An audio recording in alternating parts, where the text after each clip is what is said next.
How come the Hausa man is yet to claim that Hausaness again? It's just now that the efforts we are making in the south have begun to yield fruits. You will be surprised to hear that now in Hausa land, we now have Hausa Christians. Never had that before, never. You now have Middle Belt Forum that are saying we are not northerners, we are middle belters. We are not northerners, don't call us northerners. Now when you see a Jukun man or you see a Lantan man and you say you are Hausa or you are Fulani, he will be angry, he may even draw his dagger. Don't call me Fulani, I'm not Fulani, I'm not Hausa. What we did not know until recently is that when you call a Fulani man Hausa, he will be angry. He will say Banzani, because he knows that I'm superior to Hausa, can you say I'm Hausa? But before now, before Buhari came to establish his suzerainty over Nigeria, we lumped all of them together for northerners. And like I wrote some 4 years ago, there's no north. There's no north that we used to know. The north is dead. There's nothing called north anymore. So there's a Fulani now standing on his own. It's standing on its own. There's no more north.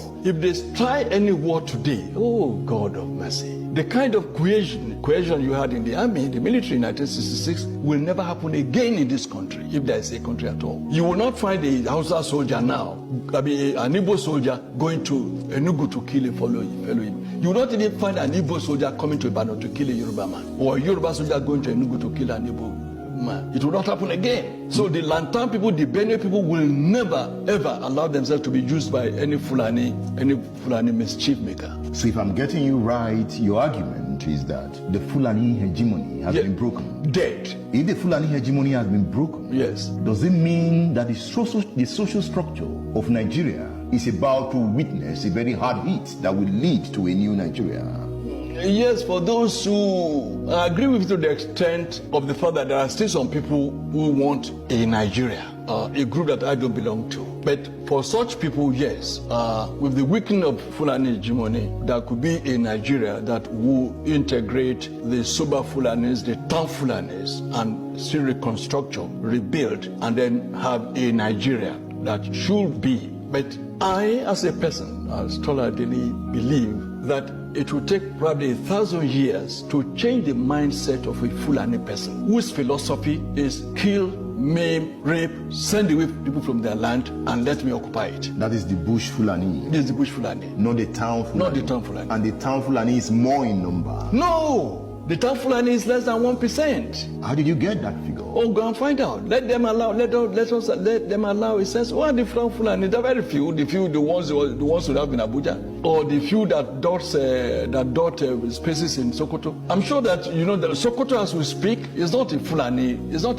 town. Is it not? No. That's the mistake we make. Zamfara is not a Fulani town. There are more Hausas in Zamfara than Fulani. There are more Hausas in Kano than Fulani. But the Fulani govern. They are in town. They are in charge. Yes, so it's their town. Yes. By subterfuge, by cunning, by crookedness, by all sorts of gimmickry. Or by integration. Not integration, by intimidation. And I said they are politically savvy. What they did to the rest of Nigeria, when they realized that the Fulani in the military, they could no longer use the military to retain power indefinitely. Since they've had power, they had access to the treasury, they say, oh yes, Edmond is from the east or wherever. Brilliant man. He may likely oppose us and contest with us and rival us. Let's make him an ambassador. Let's give him an oil block. Let's make him a billionaire. We padlock his mouth. Let's get an Abiola. Make him a billionaire. Let's get this. Let's get that. And make them big. They will never be able to look us in the face. Then we can continue looting the treasury. We can continue. And once when we are in control of the treasury, we are in control of everywhere. So we can hire thugs. We can do whatever we would like. And that is why they introduced what I call plutocracy into Nigerian political etymology. Plutocracy. Meaning? Plutocracy is the government of the rich. Yeah. Oligarchy is the government of the muscle men. So the rich man will employ the muscle men and they will be ruling. So you have the rich men who will employ thugs in Lagos, who will snatch boxes, who will prevent Igbos from voting, and then they will now have the government. That's why they have the plutocracy. But the plutocrats will still be ruling, and the oligarchs will still be their foot soldiers. You know, you've always talked about how savvy the Fulani man is in politics. Oh yes. But you also have savvy politicians in the South. They never had power. They are beginning to have power. Oh yes, now. So they've learned. The power they have it's still a few of them that, I mean, you can count those who have power on your fingertips. The fact that you have governors, I'm sure you're not referring to having APC governors who are Southerners or PDP governors or Southerners. Yes, that's what I'm referring to. Is that not political power? When you are a governor and you cannot give order to your chief security officer, you cannot command a commissioner of police in your state. You are a governor, you cannot pay your judges. You know judges are being paid in Abuja. You know now that the salary of NTA staff, Nigerian Television Authority staff, all over Nigeria, their salaries are being paid straight from Abuja. You are a director of NTA in Enugu or NTA in Abeokuta. You cannot pay this. You cannot pay the salary of your staff from your office. Which one do they have? That they have to go to Abuja every month to collect dues to pay their salaries.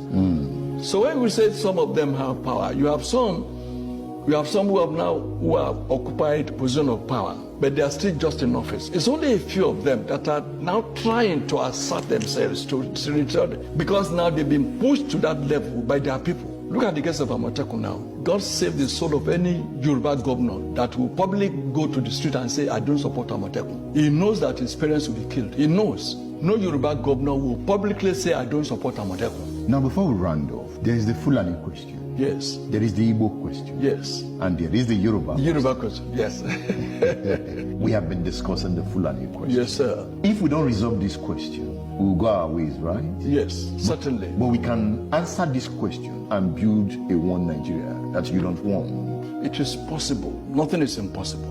But it is difficult. Difficult in the sense is that by character, by pedigree, by culture, by level of civilization, we have one leg amongst these legs that believes in domination, that believes that others are inferior, they are infidels, and their own concept of their own religion tells them that these infidels have no right to live, to exist. Their belief can be changed if they are engaged. Hitler had that belief. Hitler was not, it wasn't a spiritual or faith. It's just a belief. We are not talking about faith. Faith is very emotional. Faith is very fundamental. Those who believe in God, it's very difficult to stop them from believing in God. Despite this belief, we've been together since 1960. I know. They had power, and the rest of the country allowed them to continue in the hope that it will change. But when you now had the great poverty in the north, you now had all these Amajiris, I have all these insurgents and all those, built up, that people now begin to say no. So that might be the shock that will create the change. It might. I'm not saying it is impossible. I only say it's difficult. It's possible that the 4 million or thereabout Fulani who are terrorizing the rest of the country, it is possible for them to have a change of heart. It is possible. There's nothing impossible. If that happens, it will be a great day. But I don't see it happening, and I don't see it coming. What I see coming is that, like a people who are deaf and dumb, they want to pull the pillars holding a building on themselves and collapse. But the jihad is over. How come the Hausa man is yet to